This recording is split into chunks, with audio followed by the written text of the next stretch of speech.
Assalamualaikum warahmatullahi wabarakatuh. Waalaikumsalam warahmatullahi wabarakatuh. Alhamdulillah. Alhamdulillahi hamdan katsiran tayyiban mubarakan fi kama yuhibbu rabbuna wa yarda. Asyhadu an la ilaha illallah wahdahu la syarika lah. Wa asyhadu anna Muhammadan abduhu wa rasuluh. Allahumma salli wa sallim wa barik ala nabiyyina Muhammadin wa ala alihi wa ashabihi wa man tabi'ahum bi ihsanin ila yaumiddin.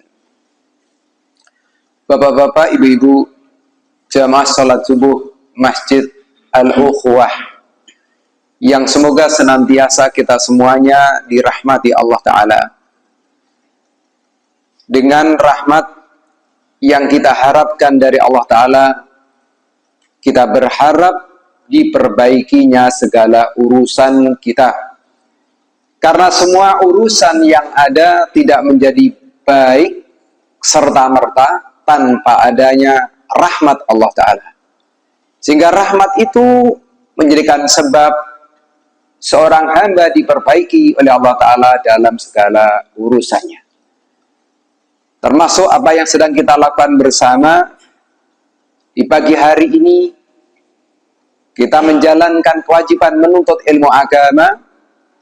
Semoga apa yang kita lakukan, aktivitas, rutinitas yang kita jalani ini menjadi aktivitas, rutinitas yang dirahmati Allah Ta'ala, yang diberkahi oleh Allah Ta'ala, yang menjadikan sebab diperbaikinya segala urusan kita.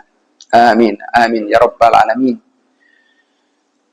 Salawat dan salam semoga senantiasa tercurahkan kepada suri tauladan kita semuanya, panutan kita semuanya, beliau baginda Rasulullah Muhammad sallallahu alaihi wasallam, dan juga seluruh keluarga beliau yang mulia, dan juga seluruh sahabat-sahabat beliau yang senantiasa setia, teguh, tegar, kokoh dalam mengikuti Rasulullah, dalam membantu Rasulullah sepenuh jiwa, raga, bahkan harta, untuk tegaknya agama Allah di muka bumi ini.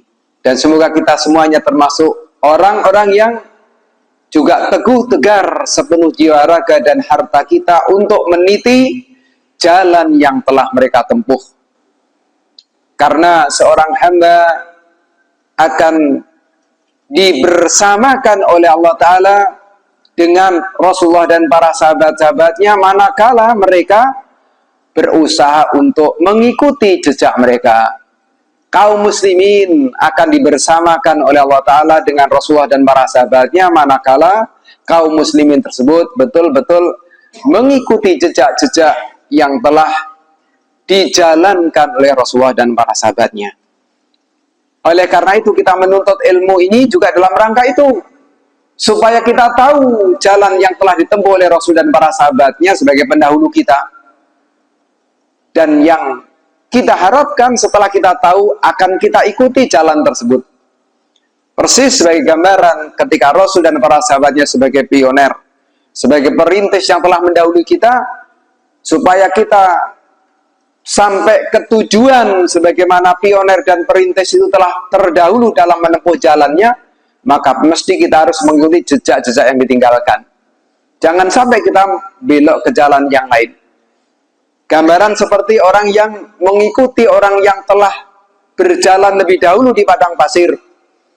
Kalau orang yang menyusul di belakangan itu ingin mencapai tujuan yang sama yang telah ditempuh oleh orang yang telah berangkat dulu di padang pasir itu, dia harus senantiasa mengikuti, melihat tapak kaki di padang pasir yang telah dilewati oleh pendahulunya itu. Maka kemana tapak kaki itu dilihatnya, maka dia harus mengikuti tapak kaki itu. Jangan sampai melewati jalan yang tidak ada tapak kakinya, pasti dia akan tersesat di tengah padang pasir. Demikian pula kita dalam menjalankan agama Islam ini, jangan sekali-kali kita menjalankan suatu amalan-amalan ibadah yang tidak ada jejak-jejak yang telah dicontohkan Rasul dan sahabatnya. Jangan membuat-buat tata cara ibadah yang tidak pernah diajarkan oleh Rasul dan para sahabatnya. Jangan, pasti kita akan tersesat. Tersesatnya kaum muslimin dalam menjalankan agama ketika mereka tidak mengikuti pionernya tadi, tidak mengikuti pendahulunya, yaitu Rasul dan para sahabatnya dalam menjalankan agama. Dan itulah yang menjadi tema pembahasan kita, yaitu tentang surutu qabulil amali indallahi ta'ala. Syarat-syarat diterimanya amal, ibadah di sisi Allah Ta'ala. Yang mana syarat diterimanya amal ibadah di sisi Allah Ta'ala ada dua. Satu, harus ikhlas karena Allah Ta'ala semata-mata. Yang kedua, harus ittiba, yaitu mengikuti tuntunan Rasulullah dalam tata cara pelaksanaan ibadah tersebut. Ya, mungkin kita semuanya banyak tahu, atau mungkin panjenengan bahkan bukan sekedar tahu, telah memahami tentang dua syarat diterimanya amal ibadah ini, tapi belum tentu seorang hamba yang tahu dan paham itu bisa mengamalkan apa yang dia tahu dan dia pahami itu. Maka ketika walaupun sudah tahu dan paham tapi belum diamalkan, maka yang dia tahu dan dia pahami itu belum membawa hasil. Dereng enten asile. Sehingga kalau belum ada hasilnya, setiap ibadah yang kita kerjakan ketika belum membawa hasil, berarti sebuah kerugian. Kerugian dari seorang hamba yang menjalankan ibadah namun belum membawa hasil.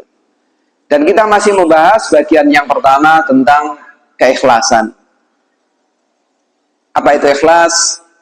Ikhlas memurnikan tujuan dalam menjalankan ketaatan beribadah kepada Allah Ta'ala tanpa tercampuri kotoran-kotoran. Jadi memurnikan tujuan dalam menjalankan ketaatan beribadah pada Allah Ta'ala dari segala kotoran-kotoran yang akan menodainya. Kotoran-kotoran yang menodai, merusak keikhlasan, semacam riya, sum'ah, ataupun niatan-niatan duniawi yang lainnya. Maka semua itu merupakan kotoran yang akan merusak kemurnian tujuan dari seorang hamba dalam menjalankan ketaatan beribadah pada Allah. Padahal seorang hamba dalam menjalankan tujuan ketaatan beribadah pada Allah harus murni kepada Allah Ta'ala semata-mata. Dan Allah tidak akan menerima amal ibadah yang tidak murni, yang ditujukan tidak kepada Allah Ta'ala. Allah nggak menerima. Maka senantiasa kita harus mengawal terus setiap ketaatan yang kita lakukan. Awal berangkat menjalankan ketaatan ikhlas, di tengah perjalanan menjalankan ketaatan tetap ikhlas, seusai pelaksanaan ketaatan pun harus juga tetap ikhlas. Kita lanjutkan, kita membahas tentang buah manis dari keikhlasan. Ketika seorang hamba telah ikhlas dalam menjalankan ibadahnya kepada Allah Ta'ala, apa yang akan dia dapatkannya dari keikhlasan itu? Sudah 5 yang saya sampaikan pada penjenengan. Nomor 1, amal ibadah diterima ketika ikhlas karena Allah Ta'ala. Di samping nomor 2 tentu harus sesuai tuntunan Rasulullah. 1, akan diterima. Yang kedua, apa? Akan mendapat pahala. Kalau diterima, tentu Allah akan berikan pahala. Tentu Allah akan berikan pahala bagi orang yang amal ibadahnya diterima. Jika yang pertama tidak didapatkan, yaitu amal ibadah itu tidak diterima, maka pahala pun mesti juga tidak diterima.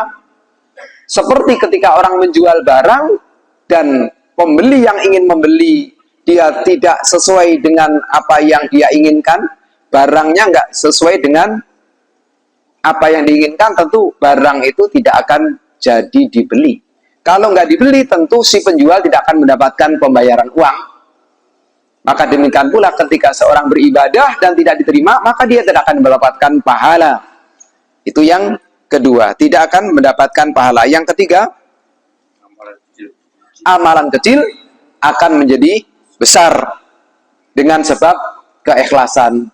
Maka berarti semakin baik keikhlasan seorang hamba dalam menjalankan ibadahnya, semakin besar pahalanya. Meskipun amalan itu kecil, dengan keikhlasan, amal ibadah yang kelihatan kecil menjadi besar nilainya, menjadi banyak pahalanya. Sebaliknya amalan-amalan yang walaupun kelihatannya besar, ketika rusak keikhlasannya menjadi kecil nilainya, bahkan tidak sedikit amalan besar tidak mendapatkan pahala karena rusak keikhlasannya. Maka perlu kula panjenengan untuk senantiasa memupuk keikhlasan untuk menjadi semakin lebih baik keadaan keikhlasan kita.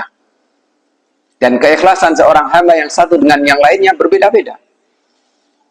Ada yang semakin baik, ada semakin baik, ada semakin buruk, semakin buruk.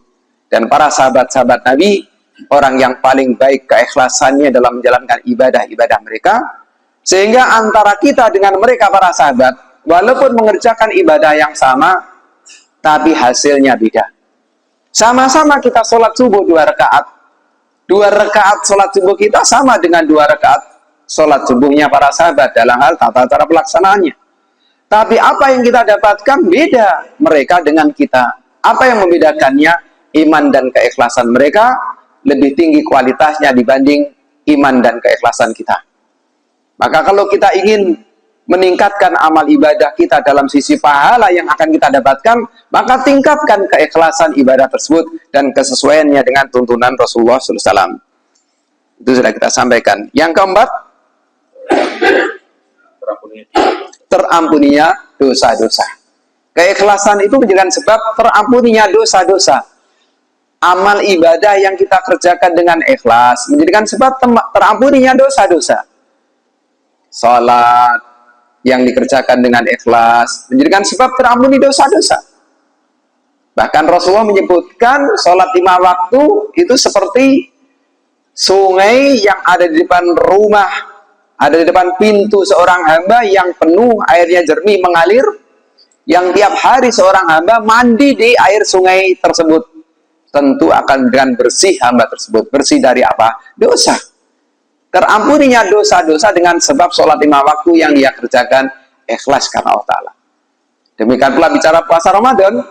Ketika disebutkan oleh Rasulullah, man soma Ramadana imanan wahtisaban ghufira lahu ma taqaddama min dambi. Barang siapa yang berpuasa Ramadan imanan wahtisaban, dengan keadaan iman serta ihtisab, yaitu berharap pahala dari Allah, itu artinya ikhlas.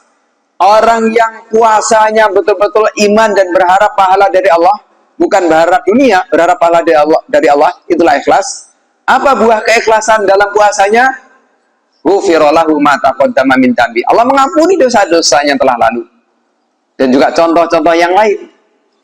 Sebagaimana yang Rasul juga sebutkan, seorang wanita dari kalangan Bani Israel yang hidup di masa terdahulu, wanita pelacur yang dengan ketulus ikhlasannya dia memberikan minum ke seekor anjing yang kehausan. Dengan tulus keikhlasan dia memberikan minum itu, menjadikan sebab Allah mengampuni dosa-dosa si pelacur tadi, dan dia pun dimasukkan surga karena ketulusan dalam memberikan minum kepada anjing tadi. Dan ini bukan berarti bagi kita lantas selanjutnya kita pun meremehkan dosa-dosa, meninggalkan perintah-perintah Allah Ta'ala dengan alasan semata-mata nanti akan aku melakukan satu amalan, misalnya memberi minum kepada seekor anjing, dan saya akan ikhlas, harapannya terampuni dosa-dosa saya. Tentu tidak demikian maksudnya. Tidak demikian para jemaah.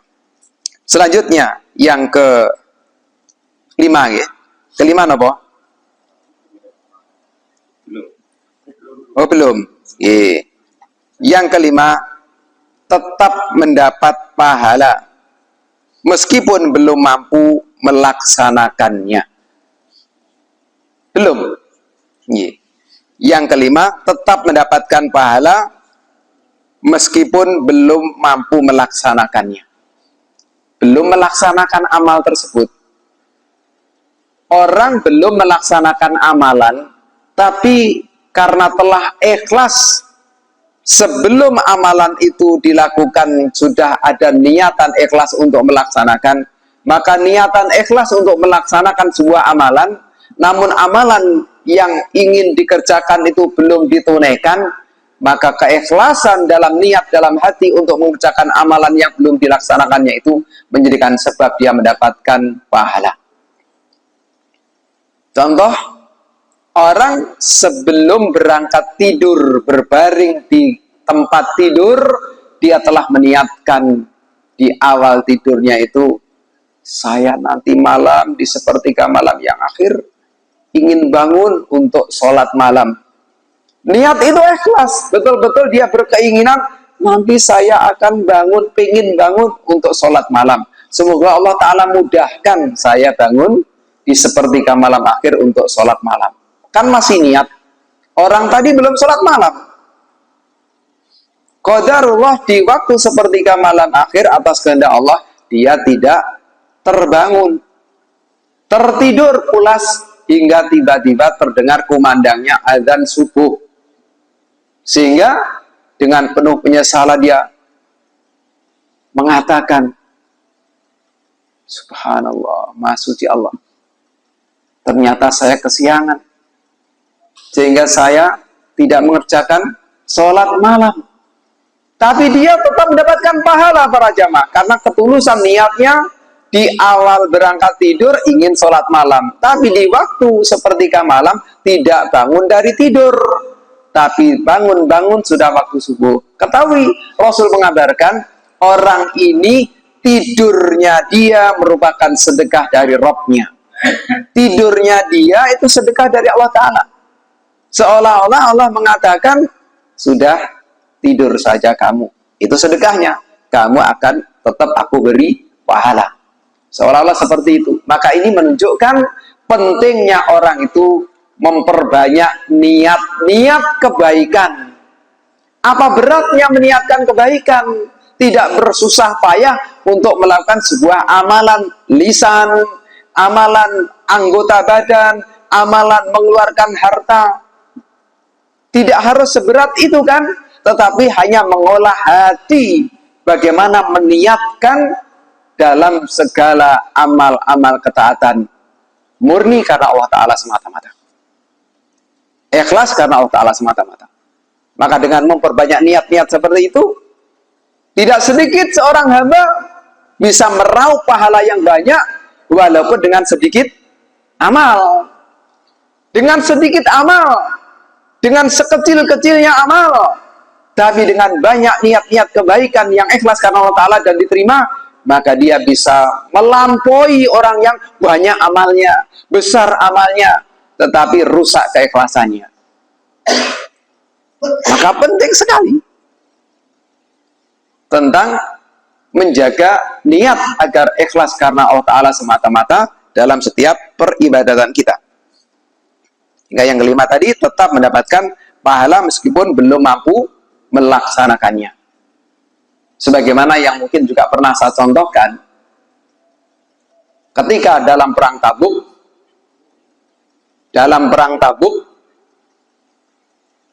orang-orang sebagiannya tidak ikut perang Tabuk dari sahabat-sahabat Nabi itu. Mereka tertahan di Madinah karena udurnya, karena sakit misalnya, karena menjaga orang tuanya yang sudah sepuh sehingga tidak bisa ditinggalkan misalnya, atau udzur-udzur yang lainnya. Tetapi hati-hati mereka, orang yang udzur di Madinah tadi, tidak berangkat di perang Tabuk, perang yang sangat jauh, yang sangat melelahkan di musim panas waktu itu.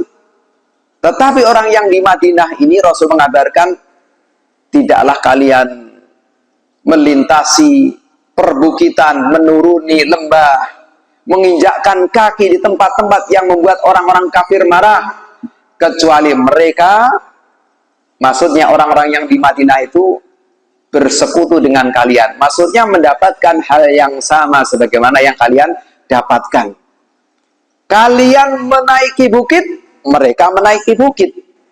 Kalian turun lembah, mereka yang di Madinah turun lembah.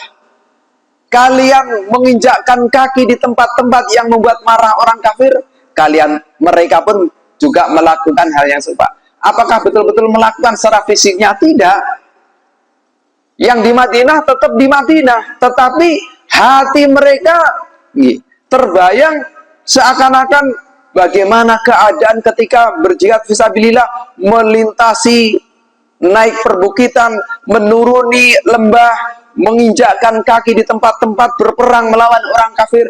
hati dan pikirannya seperti berangkat. Maka mereka pun, orang yang di Madinah tadi, bersekutu dalam masalah pahala, mendapatkan pahala yang sama. Mendapatkan pahala yang sama. Ketika orang-orang yang berangkat jihad mendapatkan pahala waktu naik bukit, di Madinah yang nggak berangkat hanya bermodal niat mendapatkan pahala naik bukit. Ketika yang berjuang jihad betul-betul menuruni lembah dengan susah payah, mendapat pahala karena menuruni lembah, di Madinah mendapatkan pahala karena niat. Ketika yang berjihad tadi berperang dengan orang kafir hingga membuat orang kafir marah itu, yang di Madinah juga mendapatkan pahala yang sama, sebagaimana pahala yang didapat oleh yang betul-betul jihad mendapatkan pahala dalam perangnya. Sama persis yang didapatkannya karena sama apanya? Niatnya. Sama niatnya. Sementara dia tertahan, tidak bisa melakukan karena uzurnya. Sehingga betul para jamaah yang disebutkan oleh para ulama tentang kaitan berniaga dengan niat, itu merupakan perniagaan yang sangat menguntungkan bagi orang-orang yang berilmu. Berniaga seperti orang yang berdagang, berniaga dengan niat, itu sangat menguntungkan dan lebih mudah.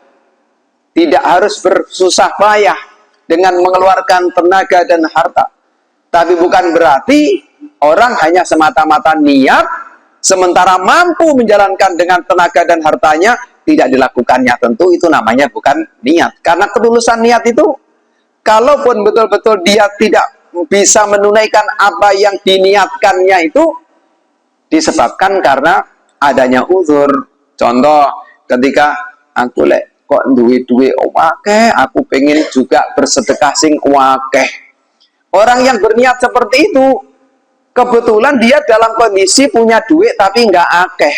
Kalaupun sedekah terpaksa hanya sedikit karena memang nggak memiliki akeh. Maka dia mencita-citakan, andaikan saya punya duit akeh, saya juga ingin bersedekah akeh.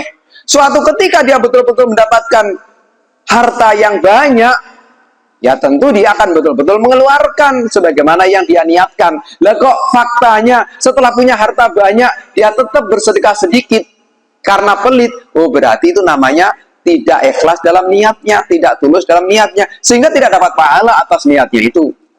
Dan itu yang kelima. Yang keenam nopo? Amalan mubah bisa bernilai ibadah. Karena nopo? Karena ikhlasnya niat. Amalan mubah bisa bernilai ibadah karena ikhlasnya niat. Amalan mubah seperti nopo? Seperti berbicara, seperti makan, seperti tidur, seperti berjalan, seperti berbagai hal aktivitas yang sifatnya kebiasaan semata-mata. Aktivitas yang hukum asalnya bukan ibadah. Dikerjakan monggo, tidak berdosa. Ditinggalkan ya monggo. Maksudnya dikerjakan monggo, tidak mendapat pahala secara asal. Jenengan makan, kalau itu sebagai aktivitas rutinitas saja, tidak berdosa jenengan makan. Dan tidak juga mendapat pahala jenengan makan. Jadi yang dimaksud mubah itu perkara yang ketika dikerjakan tidak berdosa dan juga tidak mendapat pahala. Orang makan, orang minum, orang berjalan, berbicara, tidak mendapatkan pahala dan juga tidak berdosa. Terkecuali makan yang jelas haram, berdosa karena keharamannya. Demikian pula berbicara dengan membicarakan sesuatu yang dilarang, yang menjadi berdosa karena menerjang larangan dalam bicara. Tetapi kalau yang dibicarakan itu hal yang mubah, bukan ucapan-ucapan dosa. Demikian pula orang makan, yang dimakan juga makanan yang halal, bukan makan-makan yang haram. Maka orang yang makan seperti makan kebiasaan kita tiap hari, sarapan, makan siang, makan malam, itu mubah. Jenengan nggak dapat pahala, jenengan juga tidak berdosa. Tetapi orang yang pintar mengolah niat dalam aktivitas mubahnya, sebenarnya aktivitas mubah merupakan kebiasaan rutinitas hariannya, bisa dapat pahala. Berarti pinter-pinterlah mengolah niat. Ketika makan, niatkan. Niatnya untuk menguatkan badan kita, agar setelah badan kuat, kita bisa menjalankan ibadah dengan baik kepada Allah Ta'ala. Makannya mendapatkan pahala. Sudah lezat menikmati makanan, mendapat pahala pula. Kenikmatan badan, kenikmatan juga dari sisi pahala yang kita dapatkan.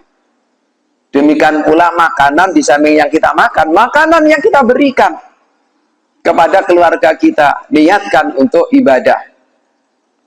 Termasuk tersenyum, sebenarnya awalnya itu urusan mubah, jenengan mesem, bukan oleh pahala, kecuali niatnya untuk apa? Beribadah. Kita tersenyum kepada saudara kita. Kalau tersenyumnya tersenyum bukan niatnya untuk menjalankan ketaatan, maka tidak akan bernilai sebagai sebuah ketaatan.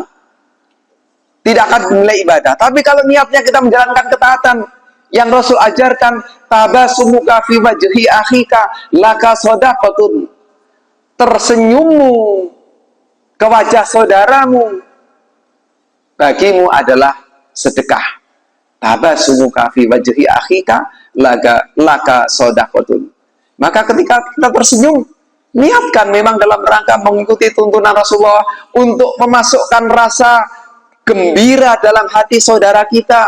Masya Allah, pahala yang kita dapatkan dari tersenyumnya kita. Betapa banyak juga orang yang tersenyum, salah niat dalam tersenyumnya. Ketika salah niat dalam tersenyumnya, bukan pahala yang didapatkannya. Tersenyum dapat dosa juga ada. Tersenyum, guyang, guyu, mesam-mesem untuk menarik perhatian ke istrinya orang lain, dosa. Ngeten. Kan ngeten, guyang, guyu, mesam-mesem ten bojone tiyang lintu. Sama-sama tersenyumnya kan itu. Tapi karena niatnya yang salah, yang dia dapatkan bukan pahala, tapi dosa. Maka berarti harus betul-betul kula panjenengan dalam urusan yang mubah, adat kebiasaan keseharian yang awalnya bukan sesuatu yang mendapatkan pahala bagi orang yang melakukan, juga tidak berdosa bagi orang yang melakukan, tapi ketika diniatkan untuk ketaatan pada Allah Ta'ala, ikhlas karena Allah Ta'ala, makan jenengan dapat pahala, karena niatnya untuk menguatkan badan agar sehat, sehingga bisa maksimal untuk beribadah pada Allah Ta'ala. Tidur pun dapat pahala. Tidur di awal malam, Rasulullah itu tidak suka tidur dengan lebih larut malam tanpa ada sebab. Boten. Rasulullah itu lebih suka mengawali tidur ketika tidak ada uzur. Lebih suka mengawali tidur, tidak suka begadang Rasulullah itu. Untuk apa? Supaya bisa mudah bangun malam beribadah pada Allah Ta'ala. Apalagi kalau begadangnya begadang tahun baruan. Waduh, parah nih, jangan hati-hati. Tahun baruan yang sudah berlalu. Tujuan ibu nopo jenengan begadang tahun baruan. Kita tujuan nopo. Ayo, dapat nopo jenengan dengan begadang di tahun baruan? Dapat nopo? Pahala? Pahala karena nopo? Tidak ada. Dosa? Sangat mungkin. Sangat mungkin. Kenapa? Karena itu bagian dari rangkaian ritual ibadahnya orang non-muslim. Penanggalan Masehi kan penanggalannya orang-orang Nasrani. Penanggalannya orang Nasrani itu penanggalan Masehi. Dan tanggal 25-nya Desember dirayakan sebagai hari kelahiran Yesus Kristus menurut mereka, yaitu Nabi Isa, menurut keyakinan orang-orang Nasrani. Dan padahal mereka pun orang Nasrani tidak ada kata sepakat. Kalau Nabi Isa, yaitu Yesus Kristus menurut mereka, lahir tanggal 25 Desember. Mereka tidak ada kata sepakat. Ada perbedaan pendapat yang banyak itu orang Nasrani. Dan plus disambung dengan perayaan tahun baru 1 Januari. Yang sebelumnya telah didahului oleh orang-orang Yunani.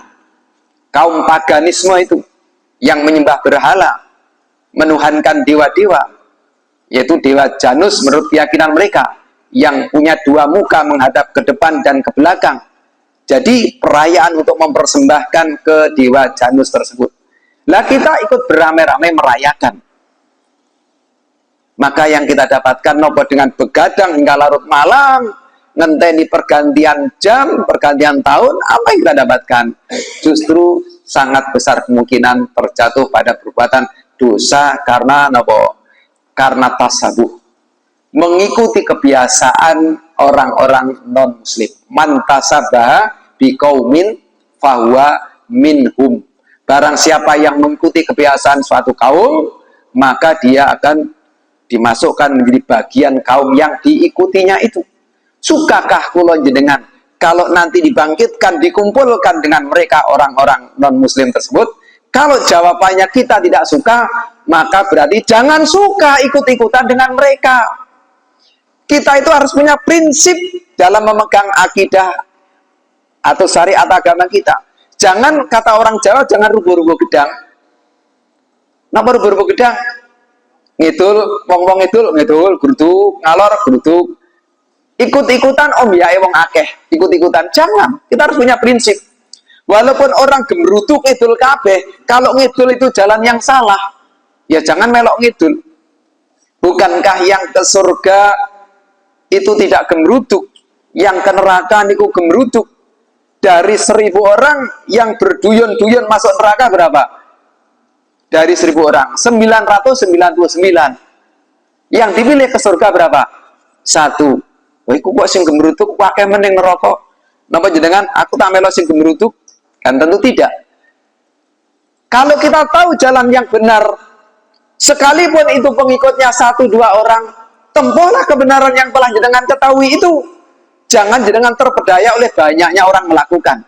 Termasuk di momen yang tiap tahun selalu berulang itu. Ketika mayoritas manusia menyibukkan diri untuk menyambut pergantian tahun, jenengan jangan latah ikut-ikutan. Jalani malam tahun baru itu sebagaimana malam-malam biasa. Waktunya tidur ya tidur, waktunya bangun nanti seperti malam bangun ya begitu. Tidak ada yang spesial di hari itu karena itu bukan perayaan kita. Mboten usah direaken. Para ulama telah memfatwakan dari dulu hingga sekarang. Dan bahkan di khutbah Jumat yang telah berlalu, kalau menyampaikan waktu itu, urusan merayakan Natal dan Tahun Baru itu urusan klasik, bukan urusan kontemporer, bukan urusan baru. Sudah sejak zaman Nabi ada, dilakukan oleh orang-orang Nasrani, orang-orang non-Muslim. Merayakan Natal Tahun Baru itu sudah terjadi sejak zaman dahulu, sehingga Rasulullah itu tahu persis orang non-Muslim itu melakukan itu.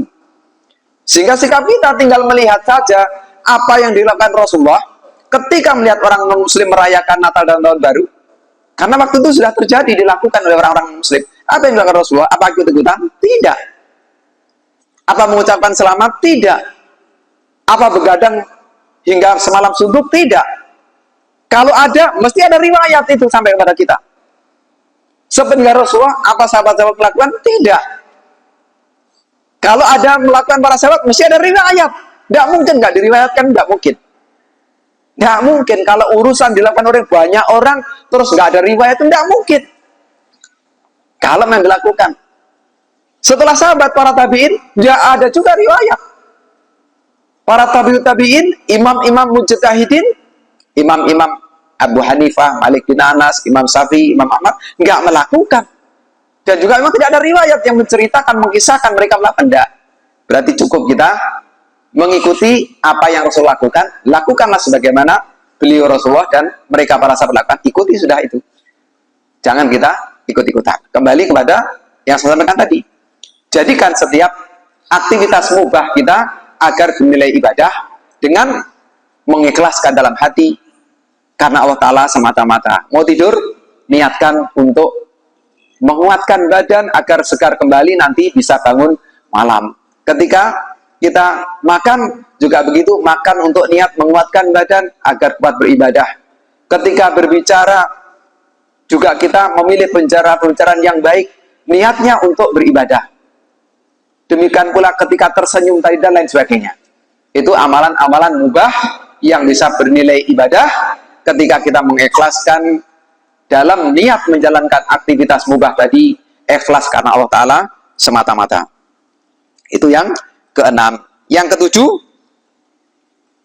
terjaga dari gangguan syaitan. Terjaga dari gangguan syaitan dengan sebab keikhlasan.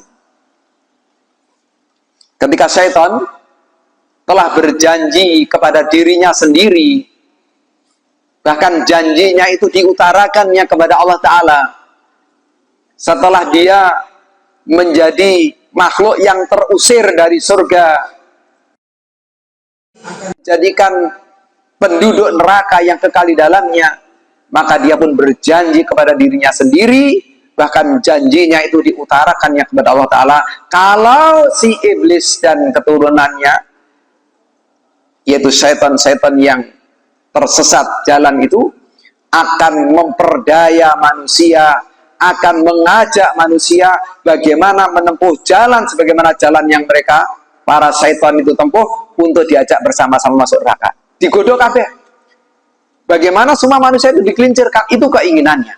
Tetapi si iblis ini mengecualikan ada manusia yang dia iblis nggak mampu untuk menggodanya. Siapa? Itulah orang yang ikhlas. Yang disebutkan oleh si iblis itu, illa ibadaka minhumul mukhlasin. Kecuali hambamu di antara mereka anak cucu Adam yang ikhlas, ya Allah, saya nggak mampu. Berarti benteng pertahanan yang paling kokoh kuat untuk menangkal serangan syaitan, apa? Ikhlas. Benteng pertahanan yang paling kokoh kuat untuk menangkal serangan syaitan, ikhlas. Ikhlas betul-betul menjadi benteng pertahanan yang tidak bisa ditembus oleh iblis, oleh syaitan. Sehingga ketika seorang hamba terperdaya melakukan perbuatan dosa, itu bertanda di saat itu sedang lengah dia, sing manusia nih, wow, sedang lengah. Sehingga karena lengah itu benteng pertahanannya bisa dimasuki oleh syaitan untuk memperdayanya. Maka berarti yang namanya menjaga keikhlasan itu terus-menerus kita jaga, kita kendalikan. Kita kendalikan.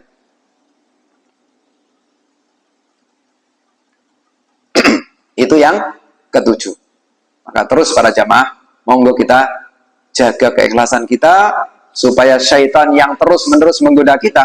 Syaitan itu dia dalam keadaan tidak pernah berhenti, tidak pernah berputus asa untuk menyesatkan manusia, yang manusianya justru kadang-kalanya dia tidak lagi bertahan di dalam mengerahkan segala daya upayanya untuk memperkuat benteng pertahanannya agar tidak dijebol oleh syaitan itu. Manusianya yang kadang-kala dia itu kelelahan menjaga keikhlasan, kelelahan menjaga ibadahnya agar sesuai dengan tuntunan Rasulullah, karena lelah akhirnya yowis. Nah, ketika dia yowis tunduk kepada hawa nafsunya, saat itulah syaitan yang dia tidak mengenal lelah tentu akan bisa membuat si manusia kalah.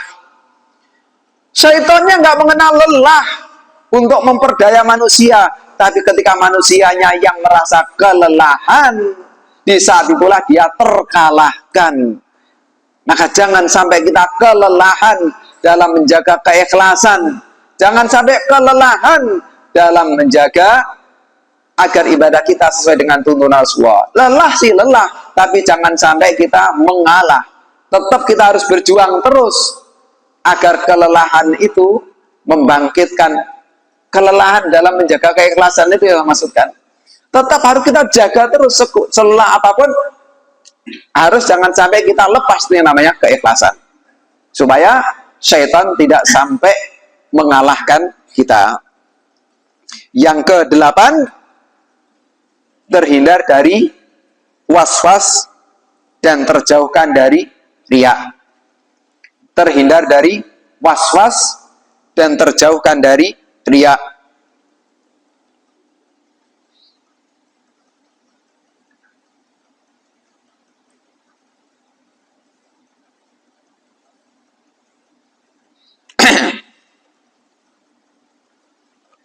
Disebutkan Abu Sulaiman Ad-Darani rahimahullah berkata, "Idza akhlasal abdu inqata'at anhu kasratul wasawasi wariyai." Yang artinya, idza akhlasal abdu, jika ikhlas seorang hamba, inqata'at anhu kasratul wasawasi wariyai, maka akan inqata'a, akan terputus, akan hilang dari hamba yang ikhlas tadi. Napa sing ilang? Wasawasi, itu was-was, wariyai dan riya. Maka orang yang ikhlas itu was-wasnya akan hilang. Orang yang ikhlas itu penyakit riya dan sum'ah akan hilang. Contoh, ketika orang itu sedekah, yang menyebabkan orang sedekah tapi masih was-was, nanti kalau saya sedekah, jangan-jangan kebutuhanku sendiri kalau nggak tercukupi gimana ya? Nanti kalau aku sedekah, hartaku kan berkurang, padahal aku masih punya urusan itu dan itu. Nanti kalau urusanku sendiri nggak terselesaikan gimana ya? Itu was-was. Sementara orang yang ikhlas dengan keikhlasannya, hilang itu semua perasaannya. Karena yakin setiap apa yang dia sedekahkan tidak menjadikan sebab terkuranginya hartanya. Setiap apa yang dia sedekahkan, dia yakin Allah pasti menggantinya. Setiap apa yang dia sedekahkan, Allah akan lebih membesarkannya karena keikhlasannya. Membesarkan, betul-betul membesarkan secara wujudnya. Diperbanyak juga. Maka orang yang ikhlas, dia akan hilang was-wasnya.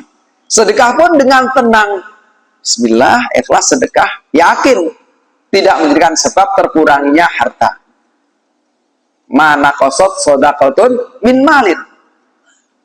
Tidaklah akan mengurangi sedekah itu terhadap harta. Jadi sedekah tidak akan menjadikan sebab terkuranginya harta. Sementara orang yang tidak ikhlas, dia kurang yakin dengan ucapan itu. Karena dia berbicara secara logika, bukan berbicara dengan hati nurani yang ikhlas. Berbicara secara logika, ketika punya uang 1.000, dikeluarkan 100 rupiah, tinggal 900 rupiah. Berkurang. Itu akal. Padahal justru yang terjadi tidaklah demikian ketika seorang hamba berbicaranya dengan hati nuraninya yang ikhlas. Bukan malah berkurang, justru malah berkembang. Justru malah berkembang. Dari yang 100 yang dia keluarkan, itulah yang menjadikan berkembang. Sementara 900 yang masih tersisa, itu malah kadang-kala bisa hilang. Bisa hilang. Yang 900 bisa hilang. Yang cuma 100 rupiah, malah itulah yang menjadikan sebab berkembangnya. Keberkahannya terutama tentunya. Akan Allah berkahi. Akan Allah berkahi apa yang telah ia keluarkan. Hilang was-wasnya. Orang yang ikhlas itu hilang was-wasnya dalam ketaatan apapun, bukan hanya sedekah. Kita bisa mengambil contoh dalam hal apapun. Misalnya orang yang sedang berpuasa, ketika ikhlas karena Allah Ta'ala berpuasa, mengawali makan sahur dengan ketulus ikhlasan, kekuatan niatnya ketika mengawali puasa. Orang yang ikhlas mengawali puasa sekalipun dia karena kesiangan tidak sempat makan sahur, dia lebih kuat menjalani puasa hari itu sampai waktu berbuka dibandingkan orang yang makan kenyang tapi tidak ikhlas. Terbukti enggak itu? Pasti terbukti. Orang yang betul-betul dia ikhlas walaupun karena kesiangan nggak sempat makan sahur, karena keikhlasannya itu membuat dia hilang was-wasnya, ketakutan kalau nanti saya kelelahan, kelaparan, hilang itu semuanya. Dia betul-betul ikhlas. Yang terjadi, keikhlasan membuat dia kuat. Dan Allah pun memang memberikan kekuatan. Yang membuat dia kuat bukan semata-mata yang dia makan dari makanan sahurnya, tetapi keikhlasan dia. Tapi bukan berarti dengan ikhlas semata-mata, kalau begitu saya nggak usah makan sahur. Bukan. Tetap makan sahur lah, karena itu tuntunan. Dan termasuk bagian dari ikhtiar. Ikhtiar untuk menjaga kekuatan di siang hari agar tidak lapar, tentu dengan makan, itu ikhtiarnya, makan sahur. Dan itu juga ibadah yang diajarkan Rasulullah. Tapi tetap ketawakalan kita bahwasanya kekuatan menjalankan ibadah puasa bukan karena semata-mata apa yang kita makan di waktu sahur. Tetapi kekuatan kita dalam menjalankan ibadah puasa itu harus betul-betul kita bertawakal karena apa? Karena pertolongan Allah. Ikhlaskan, maka orang yang tidak makan sahur tadi lebih kuat karena keikhlasannya. Tidak ada kekhawatiran kalau nanti saya pingsan waktu bekerja, enggak. Tidak sedikit orang telah membuktikan pada diri-diri mereka orang yang ikhlas. Bekerja berat, bahkan mungkin nyambut kawin ini pun soro, kuli manol, manggul barang-barang mungkin di pasar, buru angkut. Kalau dia orang yang betul-betul ikhlas karena menjalankan ibadah kepada Allah Ta'ala dalam puasanya misalnya, walaupun tidak sempat makan sahur, kuat. Allah berikan kekuatan. Sementara orang yang tidak ikhlas, walaupun makan kenyang waktu sahur, tetap karena pikirannya namanya gak ikhlas, melihat makanannya segar yo, melihat makanan yang lezat enak yo, sehingga itu yang membuat dia tidak kuat, rontok sudah, betul sangat ngenteni awan seesuk mawon pun sarapan karena tidak ikhlas, hilang was-was dan hilang pula riya. Riya kan berharap untuk dilihat oleh manusia. Dan tujuan berharap dilihat oleh manusia karena ingin agar nanti diuji setelah dilihat itu. Lah orang yang ikhlas sama sekali tidak mengharapkan itu. Wong yang diharapkan betul-betul ridho Allah, rahmat Allah, pahala Allah. Yang diharapkan itu diterimanya amal ibadahnya oleh Allah. Maka dia sama sekali tidak berharap dari manusia. Maka otomatis dengan ikhlas itu akan mengusir keinginan riya itu dari dirinya. Mengusir keinginan sum'ah supaya didengar dalam ibadahnya oleh orang dari dunia. Diusir, hilang sudah. Hilang keinginan riya, keinginan sum'ah, hilang. Betul-betul dia akan mendapatkan maksimalnya balasan dari Allah Ta'ala dengan pahalanya, maksimalnya pertolongan Allah Ta'ala, dan berbagai hal kebaikan-kebaikan yang merupakan buah dari keikhlasan itu akan didapatkan oleh orang-orang yang maksimal keikhlasannya, maka maksimal pula balasan dari Allah Ta'ala. Maka perbaiki keikhlasan kita dalam menjalankan segala ketaatan. Yang kesembilan, selamat dari fitnah. Orang yang ikhlas selamat dari fitnah. Fitnah yang dimaksudkan malapetaka yang menimpa. Entah fitnah tahta, fitnah harta, fitnah wanita, ataupun fitnah yang lain, fitnah kesyirikan, fitnah kekufuran, fitnah kebid'ahan, fitnah berbagai macam kemaksiatan. Orang yang ikhlas dalam ketaatannya akan dihindarkan oleh Allah Ta'ala dari itu semuanya. Terjatuhnya seseorang pada kesyirikan karena tidak adanya keikhlasan. Kalau orang yang ikhlas kan tentu dia niatnya untuk Allah Ta'ala semata-mata, akan terjauhkan dirinya dari kesyirikan. Orang yang terjatuh pada kekufuran mesti karena tidak ikhlas. Sampai ada orang murtad keluar dari Islam, jelas itu karena dia tidak ikhlas. Kalau ikhlas, dia akan bertahan dengan kondisinya. Misalnya orang yang keluar dari Islam semata-mata karena terhimpit ekonominya, aku tadi wong muslim tapi keadaanku kok koyok gini, merasa miskin, kehidupan rumah tangganya betul-betul sulit, terhimpit. Tiba-tiba datang tawaran dari orang non muslim untuk memberikan bantuan kepadanya, mungkin memberikan pekerjaan, memberikan pengobatan untuk keluarganya yang sakit, maka dia pun meninggalkan agama Islam, jatuh kepada kekufuran karena maupun itu. Tentu karena tidak ikhlas. Ketika dia ikhlas dalam menjalani kehidupannya, ikhlas karena Allah Ta'ala semata-mata dalam kondisi apapun yang dijalaninya, dia tidak akan meninggalkan agama yang telah dipeluknya demi secuil dunia yang diinginkannya. Tidak akan. Secuil, betul-betul secuil itu dunia yang dia cari itu, secuil. Secuil pun tidak untuk dirinya, tetapi masih harus dibagi dengan sekian banyak manusia. Betul-betul orang yang dia tertipu itu, terpedaya itu. Kalau dia hanya karena dunia sampai menghilangkan agamanya, melepaskan agamanya. Sebab karena ketidakikhlasan. Maka keikhlasan akan menyelamatkan dari fitnah, termasuk fitnah harta, fitnah tata dan juga wanita. Dicontohkan, misalipun Allah Ta'ala mengisahkan tentang Nabi Yusuf. Nabi Yusuf kan pernah teruji, maksudnya diuji dengan seorang wanita istri dari penguasa Mesir di kala itu, ketika si wanita ini menggoda Nabi Yusuf. Dan di ayat tersebut disebutkan oleh Allah Ta'ala bahwa si wanita itu punya keinginan kepada Nabi Yusuf.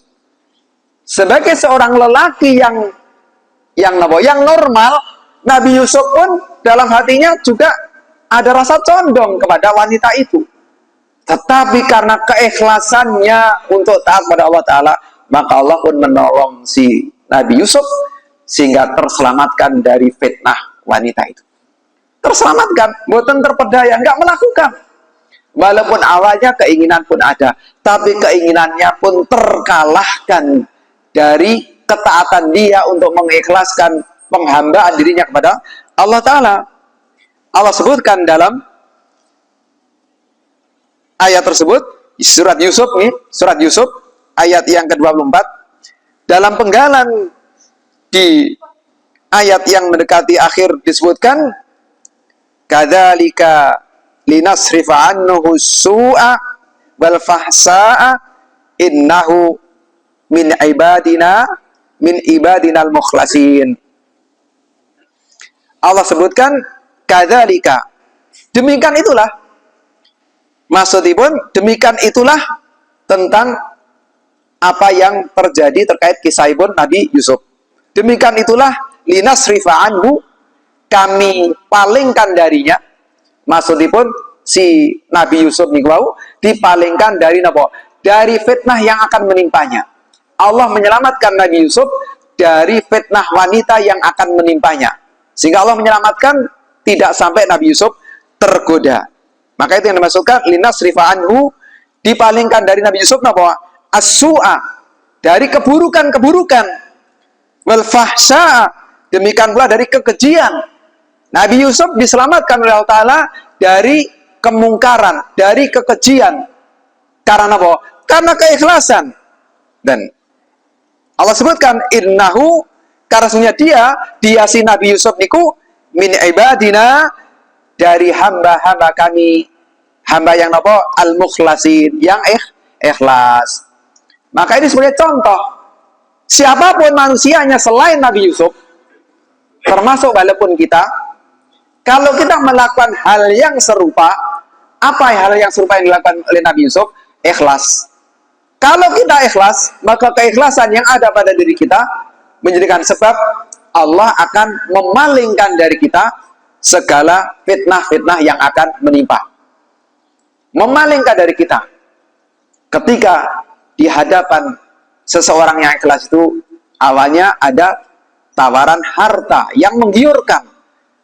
Dengan bekerja, ngantor, tiba-tiba orang punya hajat kepada panjenengan, dan dia sangat butuh untuk hajatnya terselesaikan. Dan orang ini melihat Anda termasuk orang yang sakit membantu dia untuk menyelesaikan hajat dia. Maka dia pun membawa dalam tasnya dikeluarkan, ditaruh blek beberapa lempitan-lempitan tebal uang, entah sekian banyak jumlahnya. Maka orang yang ikhlas dalam menjalankan tugasnya sebagai PNS, sebagai TNI Polri, betul-betul ikhlas karena Allah Ta'ala, menjalankan tugas betul-betul ikhlas karena Allah Ta'ala, maka harta yang menggiurkan yang ditaruh di atas mejanya, tidak ada siapapun juga yang melihatnya, karena keikhlasan membuat dia selamat. Ditolak itu semuanya, membuat dia selamat. Walaupun tidak ada seorang pun yang melihatnya, dia yakin Allah pasti maha melihatnya. Pasti maha melihatnya. Maka keyakinan bahwasanya Allah senantiasa melihatnya, itulah yang membuat dia senantiasa terjaga dari segala kemungkaran yang akan menimpa. Dan itulah karena sebab adanya keikhlasan. Jadi ini para jamaah, kula jenengan itu boleh melakukan kemaksiatan jika terpenuhi persyaratan. Jika terpenuhi persyaratan, syarat itu 3. Silahkan Anda berbuat maksiat. Asalkan 1, yang jenengan gunakan untuk maksiat bukan pemberian Allah Ta'ala. Gunakan sesuatu yang bukan pemberian dari Allah Ta'ala. Kalau jenengan bisa mendapatkan sesuatu yang bisa jenengan gunakan maksiat itu bukan pemberian Allah Ta'ala, silahkan maksiat dengan sesuatu yang bukan pemberian Allah Ta'ala itu. Bisa jenengan mendapatkan itu? Tidak bisa. Semua apa yang ada ini pemberian Allah Ta'ala.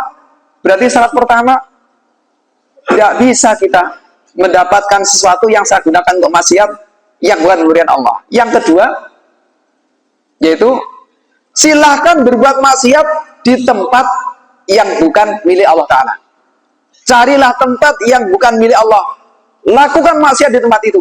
Kalau jangan mendapatkan, silahkan lakukan di tempat itu untuk maksiat. Bisa kita mendapatkan tempat itu? Buatan wonten. Bumi, langit beserta isinya semua milik Allah Ta'ala. Maka kemana tempat kita untuk berbuat maksiat? Tidak ada. Berarti kita tidak bisa mendapati tempat untuk berbuat maksiat. Yang ketiga, carilah tempat yang tidak terlihat oleh Allah Ta'ala. Carilah tempat yang paling tersembunyi, sekiranya di situ Allah nggak melihat. Silahkan nanti berbuat maksiat di tempat itu. Ada tempat itu? Tidak ada. Berarti kalau begitu, walaupun dengan 3 syarat itu kalau kita mendapatkan, kita bisa berbuat maksiat, tetapi karena 3 syarat itu nggak bisa kita dapatkan, berarti kita jangan berbuat maksiat. Karena semua yang Allah berikan pada kita bukan untuk maksiat, tapi semua yang Allah berikan, yang Allah titipkan pada kita itu sebagai modal untuk taat. Pemberian Allah Ta'ala itu untuk dijadikan kita bisa beribadah pada Allah. Apapun pemberian Allah, entah harta, ataupun umur, ataupun tenaga kita, badan kita ini, umur yang kita miliki, yaitu waktu maksudnya, harta yang Allah berikan, semuanya itu untuk modal ibadah. Maka jangan sekali-kali menggunakan semua yang sebutkan tadi, waktu kita, badan kita, harta kita, untuk bermaksiat pada Allah. Jangan. Karena Allah berikan semuanya itu untuk ibadah. Termasuk tempat yang ada di muka bumi ini. Allah jadikan tempat ini untuk tempat kita beribadah pada Allah. Allah lahirkan kita di duniawi ini agar duniawi kita jadikan sarana untuk beribadah pada Allah, bukan untuk bermaksiat pada Allah. Demikian pula Allah senantiasa melihat kepada kita untuk mengawasi, untuk melihat apa yang kita perbuat di duniawi ini. Dan apa yang Allah lihat dari perbuatan kita tercatat dengan rapi oleh malaikat-malaikat yang bertugas mencatat setiap amal perbuatan kita. Dan nanti kita akan melihat semuanya itu. Ucapan kula jenengan, perbuatan kula jenengan, semuanya tercatat dengan rapi. Ucapan baik, ucapan buruk, bahkan sebagian ulama menyebutkan ucapan yang bukan baik dan bukan buruk pun semua tercatat. Semua yang kita ucap, ucapan baik yang mendapat pahala dicatat, ucapan buruk yang menyebabkan dosa dicatat, ucapan mubah yang tidak mendapatkan pahala dan tidak mendapat dosa juga dicatat. Ketika dicatat dan nanti semua yang tercatat itu ada pertanggungjawabannya. Sesuatu yang tidak menyebabkan pahala dan tidak menyebabkan dosa, kalau dimintai pertanggungjawaban satu persatu, berarti akan memperpanjang proses di yaumul hisab. Proses di peradilan Allah Ta'ala.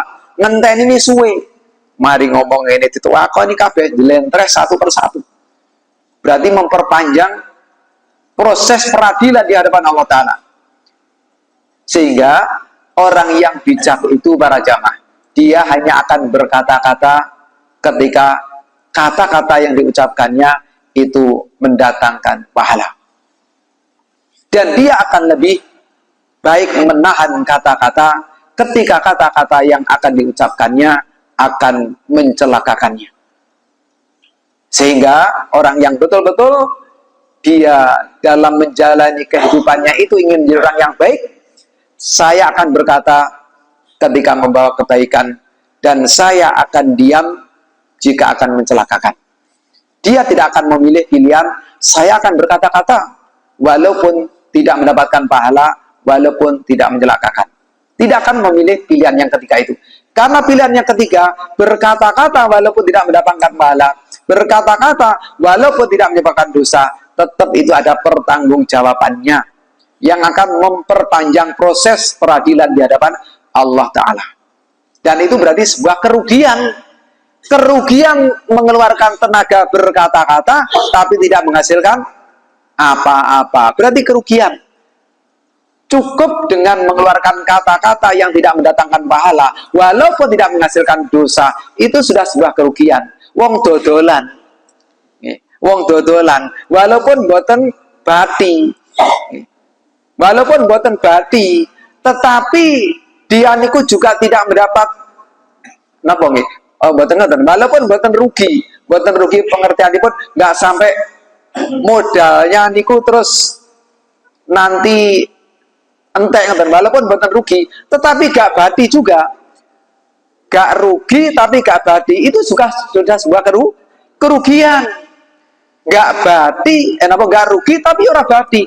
Ya berarti oleh nopo? Tenagane, waktune kan sia-sia. Itu juga sebuah kerugian. Saya ulangi, orang itu walaupun boten rugi, tetapi juga boten bati, maka hakikatnya itu juga sebuah kerugian. Rugi tenaga, rugi waktu, dan sembarang kalire. Maka demikian pula kula jenengan menjalani umur ini ketika mboten mendapatkan pahala, walaupun misalipun umur yang kita lakukan tadi kita tidak melakukan dosa, maka itu juga sebuah kerugian. Sia-sia berarti umurnya. Maka demikian para jamaah, untuk sementara apa yang saya sampaikan di pertemuan pada subuh kali ini sampai ke poin yang ke-9 masih ke-9, yaitu selamat dari fitnah, dari buah manis dari keikhlasan. Sementara yang ke-10 dan seterusnya nanti insya Allah bisa kita sambung di lain kesempatan. Insya Allah waktu tuluknya sudah jam 5 lebih berapa tadi, dan ini sudah mendekati boleh sholat isyraq. Nanti kalau jam ini tentu lebih 15 nih, 5.15 insya Allah. Kurang lebih seperti itu. Dalam 5.15 nih, 5.18. Oh, okay. Berarti kalau masih ada sisa waktu, menunggu waktu terbit, bukan terbit, menunggu waktu yang setelah terbit 15 menit, bagi yang berkehendak untuk mengerjakan sholat isyraq, monggo nanti setelah waktunya bisa sholat isyraq, menunggu waktu itu bisa kita mengisinya untuk mungkin yang belum menuntaskan zikir pagi bisa zikir pagi. Maka demikian yang bisa saya sampaikan.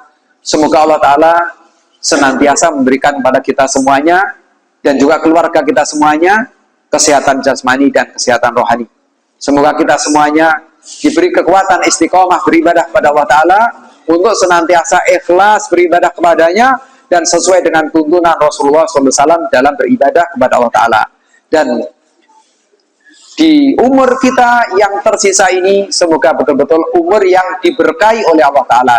Sewaktu-waktu kelak kita meninggal dunia, semoga kita meninggal dalam keadaan husnul khatimah.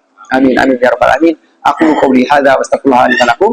Subhanakallahumma wa bihamdika, asyhadu an la ilaha illa anta, astaghfiruka wa atubu ilaik. Assalamualaikum warahmatullahi wabarakatuh. Waalaikumsalam.